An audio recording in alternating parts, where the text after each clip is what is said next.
I never imagined my life would shrink into a cycle of routes, time windows, and glowing push notifications that dictated when I ate, slept, or breathed. But that was my reality in Austin, Texas, pedaling through traffic on a second-hand electric bike, delivering groceries and takeout to people who barely looked at me long enough to tap a tip. Most days, I felt more like a moving barcode than a human being. I'd wake up before sunrise, log into the app before my eyes even focused, and start collecting batches. I'd learned the hard way that if I didn't grab the first orders of the day, rent would swallow me whole by the end of the month. I used to imagine my life differently. I wanted to be an engineer. I wanted to create things, design things, build things. When I was younger, I would spend nights taking apart old radios, rewiring them just to see if I could bring them back to life. My father used to sit with me in the garage watching me turn screws with trembling hands. "You've got a mind that can build worlds," he once told me. But the world I ended up in wasn't built by me. It was built above me, around me, and often on top of me. I still remember the day my engineering scholarship slipped through my fingers after my mother got sick. I dropped out to work and helped pay the medical bills. She passed away 3 months later, and the scholarship was gone forever. From there, everything seemed to spiral. My marriage, already fragile, cracked under the pressure of my hours, my exhaustion, and my lingering grief. My ex-wife said she couldn't build a life with someone who was always tired, always broke, always absent. We stayed civil for the sake of our son, but the pain remained like a bruise you forget about until someone presses it accidentally. Now I saw my boy only on weekends, when I wasn't too exhausted to drive across town. His little voice on video calls, "Dad, when can we play again?" echoed in my mind during every shift. Austin was a strange place to feel invisible. It's the kind of city where people wear their dreams like badges. Entrepreneurs, coders, startup founders, digital nomads drinking overpriced coffee while talking about angel investors and product launches. Everywhere I looked, I saw Teslas humming quietly through traffic, towering condos with balconies made of glass, and people who seemed effortlessly successful. But beneath that was an undercurrent, a silent army of workers like me, drivers, couriers, gig workers grinding through the city, powering the convenience that everyone else relied on. We delivered the meals, navigated the rain, endured the heat, and absorbed the disrespect. Every day, I told myself not to take it personally. But being treated like furniture starts to erode you in ways you don't notice until you're already hollow. The little things got to me. Doors closed before I could finish a sentence, people yelling because a drink spilled, customers messaging "leave at door," but standing on the other side watching me like I was a security risk. I adapted by shrinking, lowering my voice, apologizing for things that weren't my fault, keeping my head down. But no matter how small I behaved, the world still felt too heavy. It was a Thursday night when everything shifted. My battery was down to 24%. I'd already been working for 11 hours straight, and all I wanted was to go home, eat something real, and collapse. But then a new order pinged on my screen. Express priority delivery, high security location. The payout was good, too good. It meant I couldn't ignore it. My weekly earnings depended on accepting it. So I tapped accept and followed the GPS. The closer I got, the more I realized the delivery wasn't normal. The roads became wider, emptier. Streetlights glowed with a colder tone. Signs warned that photography was prohibited. A security checkpoint stood at the entrance to a building with sleek metal panels and tinted glass windows. When I zoomed on the address again, my chest tightened. It was a private side entrance to a SpaceX facility. I wasn't prepared for that. I wiped my forehead, trying to look less like someone who'd been sweating under the Texas heat all day. My shirt clung to my back, and my helmet had left a line across my forehead. As I approached, 2 security guards stepped forward, scanning me up and down in a way that made my shoulders tense. "Delivery," I said, raising the bags. "State your name," the guard answered without looking up from his tablet. I told him. He checked, nodded once, and opened the gate just enough for me to squeeze through. "Stand over there," he said, pointing to a marked area near a wall. I stood there like I was being processed into a system instead of dropping off dinner. People in suits walked past me without a glance. Someone laughed loudly about bonuses. Another person complained about burnout while carrying a tablet that probably cost more than my monthly rent. I kept holding the bags, their weight digging into my fingers. I could smell the food inside, something expensive, definitely not what I could afford. After several minutes, a man in a black polo shirt opened a door and gestured impatiently. "Over here. Keep up."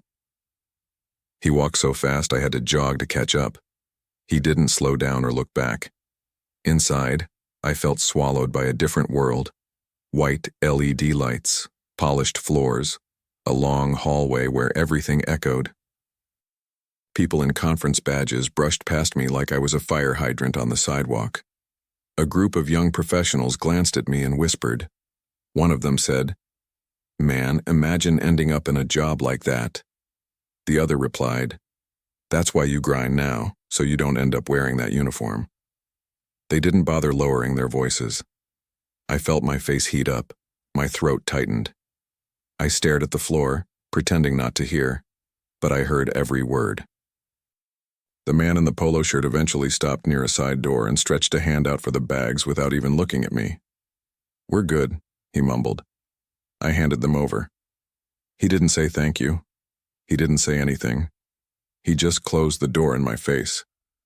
For a moment I stood there frozen.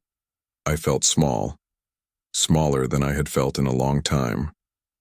My chest ached, and the fluorescent lights above buzzed like they were competing with the pounding in my head. I turned and began walking back down the long hallway, each step heavier than the last. Every insecurity, every regret, every disappointment that had piled up over the years pressed against me. I wondered how my life had narrowed so much that people felt comfortable mocking me right to my face. As I reached the glass corridor, the one where the two sides of the building connected like a bridge, I slowed down.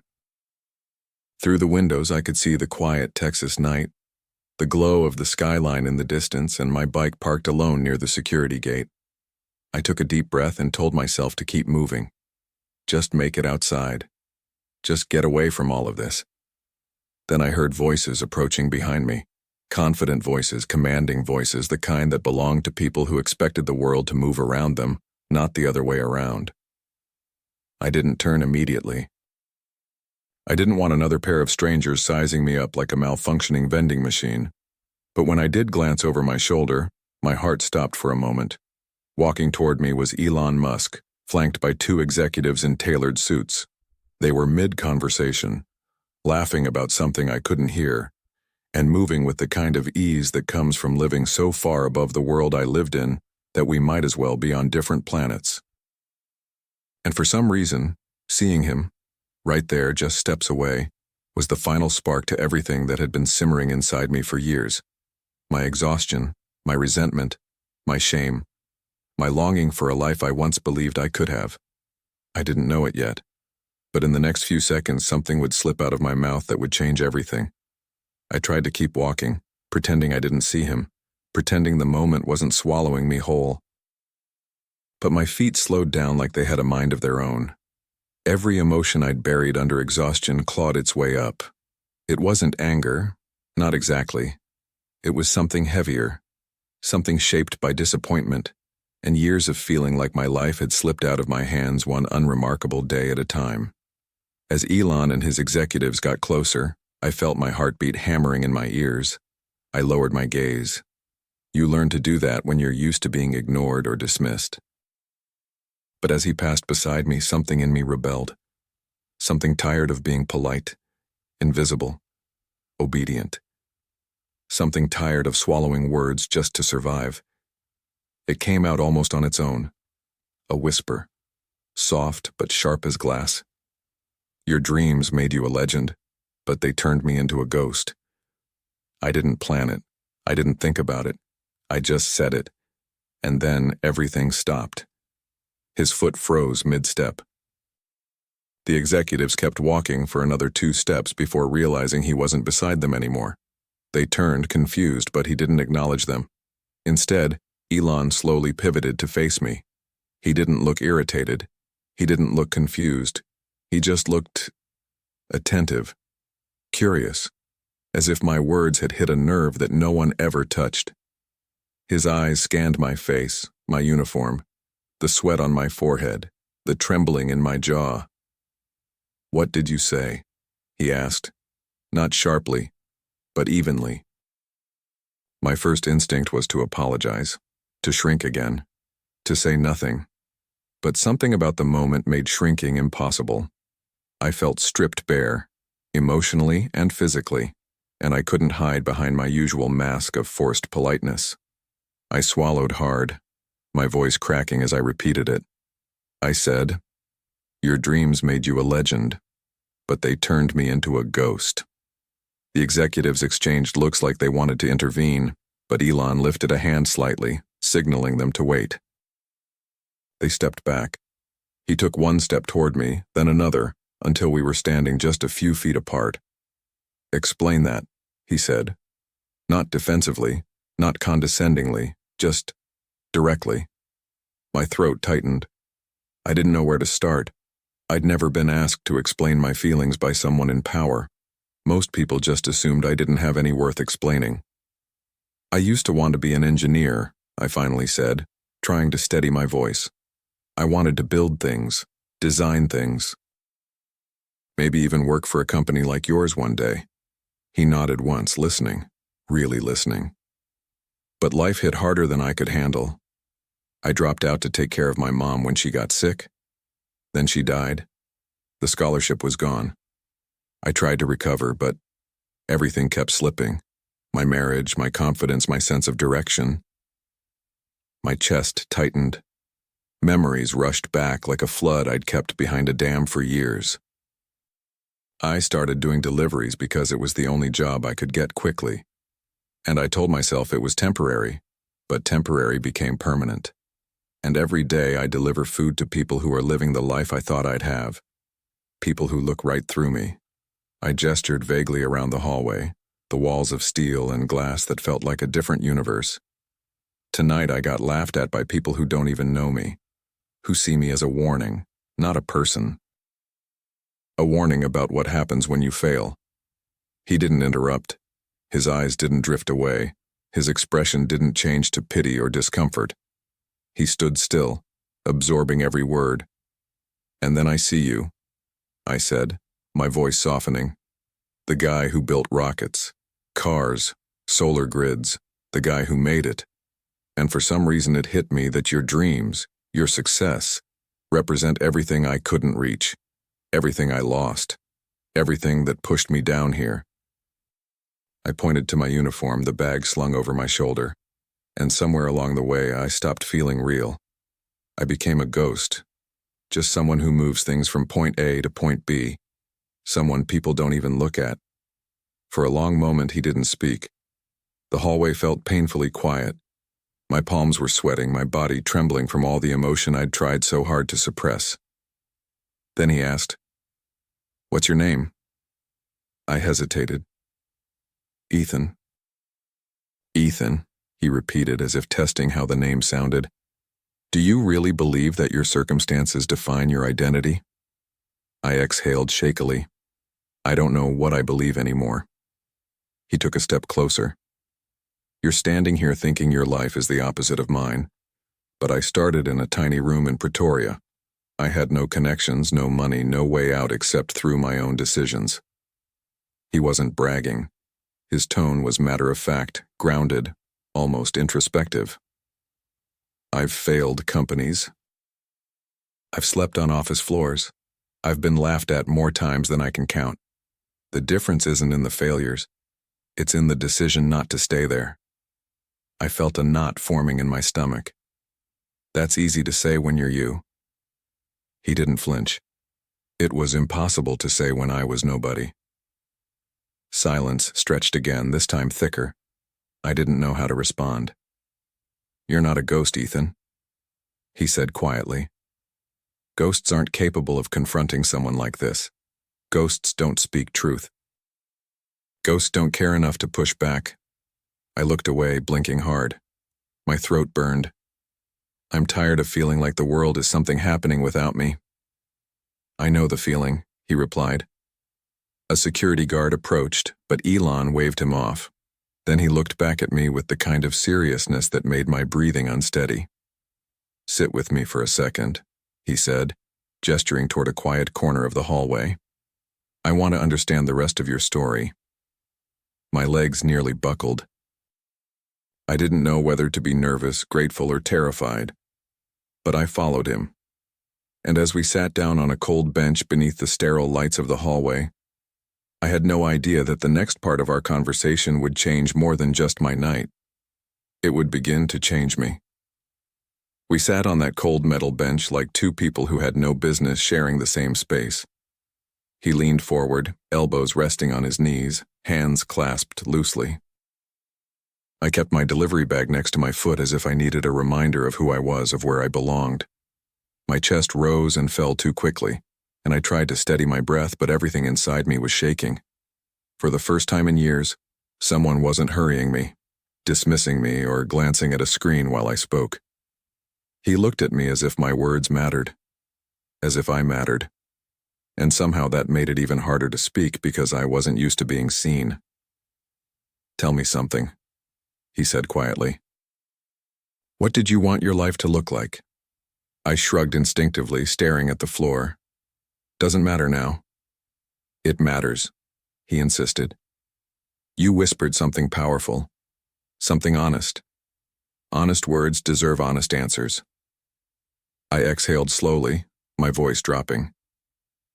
I wanted to invent things, solve problems, build stuff that made life easier for people. I wanted to design clean energy systems. I wanted my son to look up to me and think his dad was someone who helped build the future. My voice cracked at that last part. I wiped my face quickly, embarrassed. So what stopped you? He asked. I hesitated, searching for the truth instead of the excuses I'd rehearsed for years. Fear, I said finally. Fear of failing again. Fear of trying and losing everything again. Fear of being humiliated again. After a while, the fear got so heavy I just stopped trying. He studied me for a long moment. You think I've never felt that? You think failure stops hurting just because someone has money? I didn't answer. He leaned back. I almost lost Tesla multiple times. I was laughed at publicly, told I was crazy. My employees were ready to quit. Investors were begging me to stop. But I didn't have a plan B. Sometimes the fear was so strong it felt like a second heartbeat. I looked at him, surprised. Not because I didn't know those stories, I'd read them online, but because hearing them here, from him, stripped of marketing gloss, felt different. Human. Vulnerable even. But here's the part no one talks about, he continued. Fear becomes smaller when you start moving. Staying still gives fear territory. Moving forward shrinks it. His words hit me like a slow punch. I swallowed hard. I don't even know where to start. That's the easy part, he said. Start anywhere. My eyes prickled. You don't get it. I'm behind, years behind. People younger than me have careers, stability, families. I'm delivering burritos at 11 p.m. And right now, he said, tilting his head, you're also sitting here explaining quantum-level existential pain to a billionaire. I blinked at him, confused.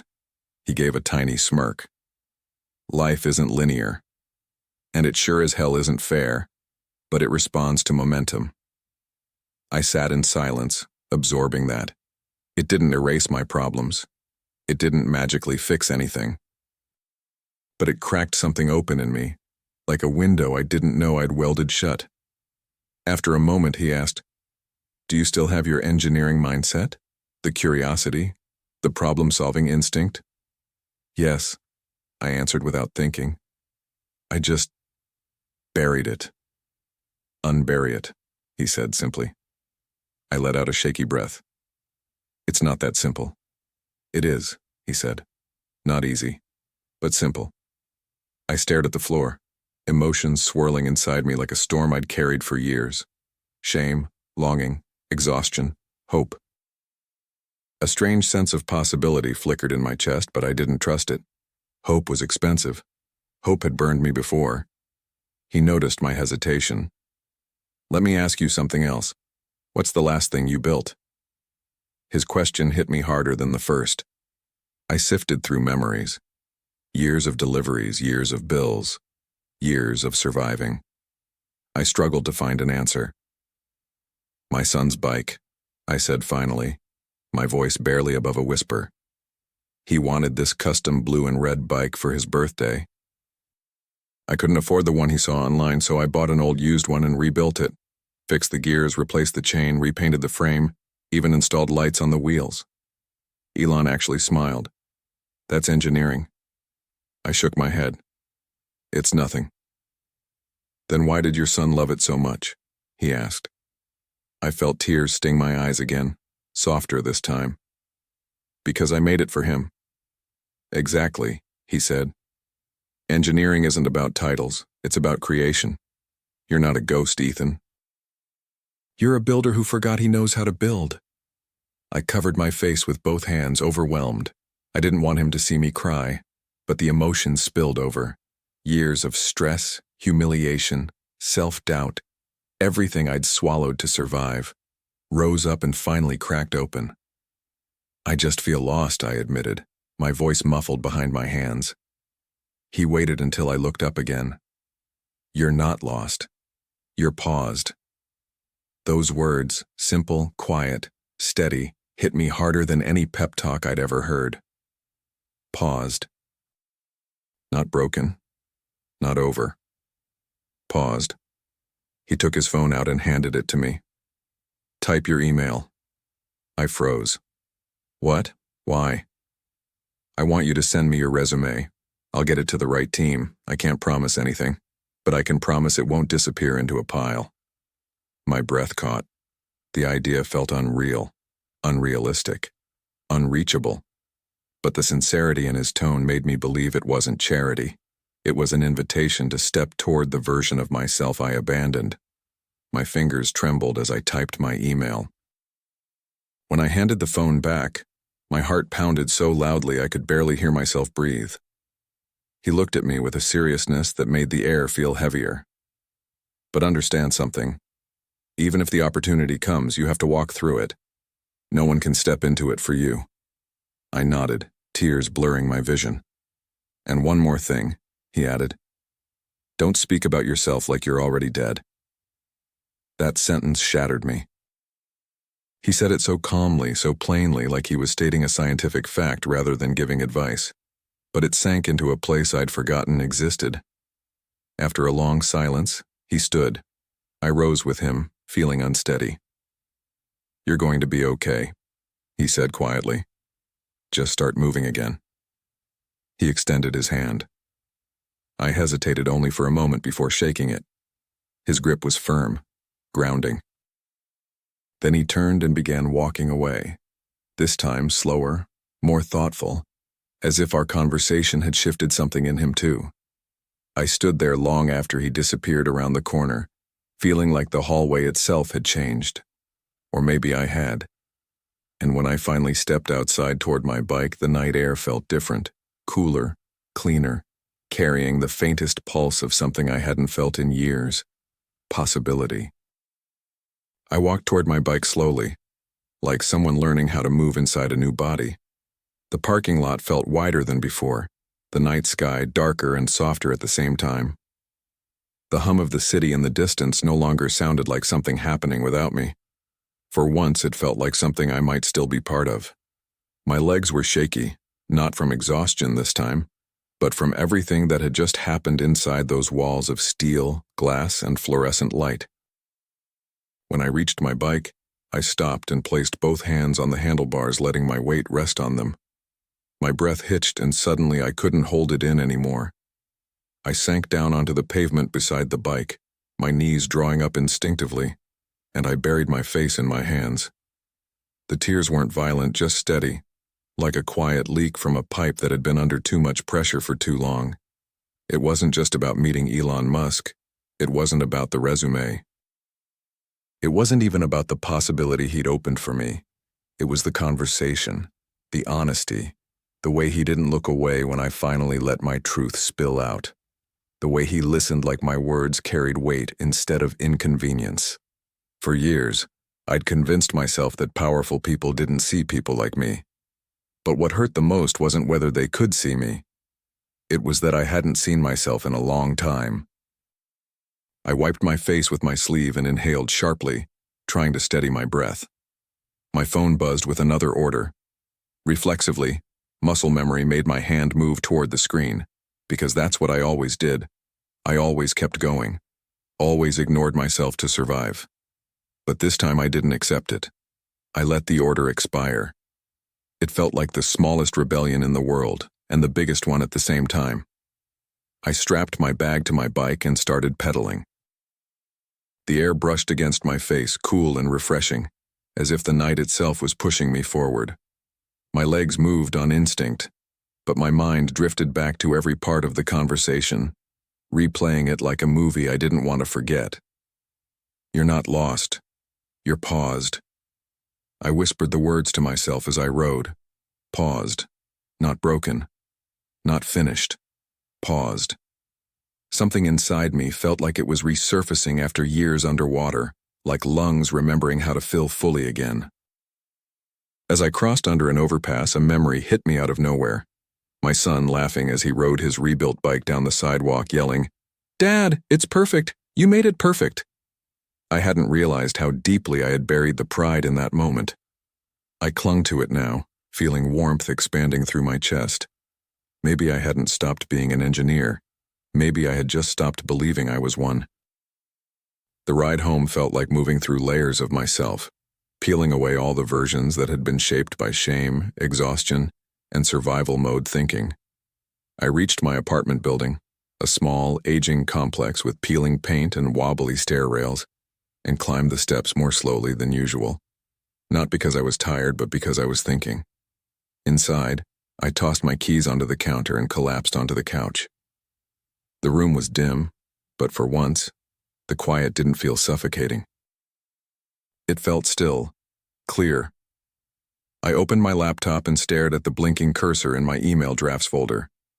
My resume was ancient, outdated, basically useless. But for the first time since I'd left school, I didn't feel overwhelmed by that. I felt determined. So I started rewriting it, line by line, experience by experience, skill by skill. I added the engineering projects I'd worked on before life fell apart. I even listed rebuilding my son's bike, not as a pity anecdote, but as proof that creation was still in my hands even when money wasn't. I included my problem-solving under pressure, my repair work, my technical troubleshooting, all the things I dismissed as unimportant but were in reality the backbone of who I was. When I finished, I read it twice. My chest tightened, not with sadness but with something brighter. Pride. I attached the file to an email and sent it to the address he'd typed into his phone. My hands trembled after I pressed send, but I didn't regret it. For the first time in a long time, I'd moved. I'd taken a step towards something instead of away from everything. Afterward, I showered, letting the water run over my face as if it could wash away years of self-neglect. When I finally went to bed, I stared at the ceiling for a long time, thinking about the conversation, about momentum, about how the smallest whisper can sometimes shift the trajectory of a life. And somewhere between replaying the night and imagining a different future, I finally fell asleep. The next morning, sunlight seeped through my blinds, warming my face. I woke up before my alarm, which almost never happened. Something about the day felt different, a quiet sense of possibility humming just beneath the surface. I checked my phone. No response yet.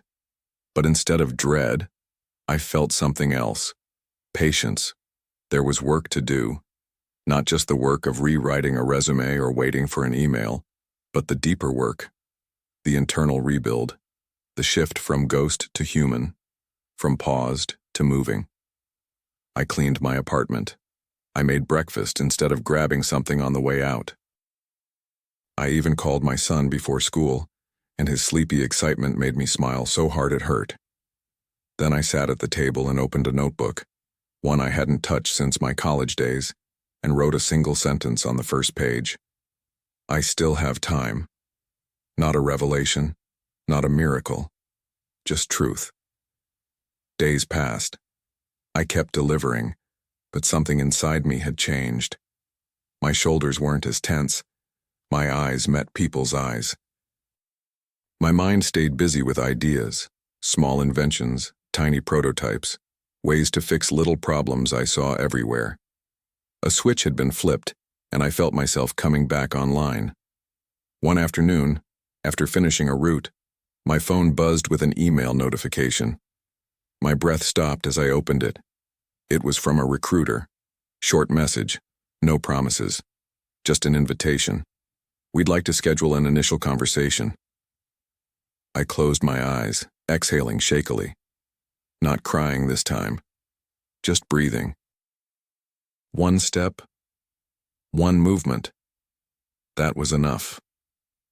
That night, sitting on my balcony, looking at the city lights flicker across Austin, I realized something that had taken me years to understand. The world had never been trying to erase me. I had erased myself piece by piece every time I told myself I wasn't enough, wasn't smart enough, wasn't capable anymore. My whisper to him had been a cry for recognition, but the real recognition had to come from me.